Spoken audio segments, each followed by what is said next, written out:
En ce début d'année, le maire d'Alès Max Roustin a tenu à faire un point d'étape sur les actions engagées dans le cadre des États généraux du cœur de ville. Je m'étais engagé d'ailleurs à faire périodiquement un point sur les États généraux et cœur de ville avec l'association qu'on a créée, le groupe de travail, et avec les commerçants. Donc il s'est avéré qu'effectivement aujourd'hui, il y avait un point sur les travaux, un point sur le stationnement, chose importante, et les futurs travaux. Les places du Temple, de la Libération, Péry et le Square Verdun sont terminées ou en cours d'optimisation. Après 6 mois d'expérimentation, la piétonisation du samedi est plutôt bien perçue.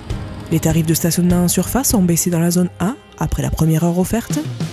La gratuité dans les parkings de structure est étendue à 2 heures le samedi. Les rues Tesson et Botteville vont devenir des espaces partagés entre piétons, véhicules doux et à moteur. L'accès piéton au Gardon va être facilité via un grand escalier au débouché de la place Péry.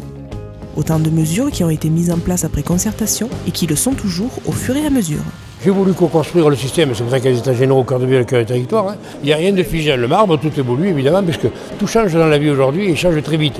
Je crois que la co-construction est un élément majeur de la discussion. Toujours un temps d'avance, la ville d'Alès, en lançant ses États généraux du cœur de ville en milieu d'année 2016, rentre aujourd'hui totalement dans le plan gouvernemental de revitalisation des centres-villes petites et moyennes que le ministre de la Cohésion des Territoires a lancé en décembre 2017.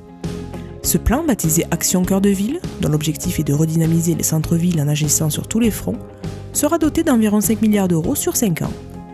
Ce qui permet à Max Roustin de manifester aujourd'hui son intérêt auprès du préfet du Gard pour passer un contrat cadre avec l'État, l'agglomération et les partenaires du plan.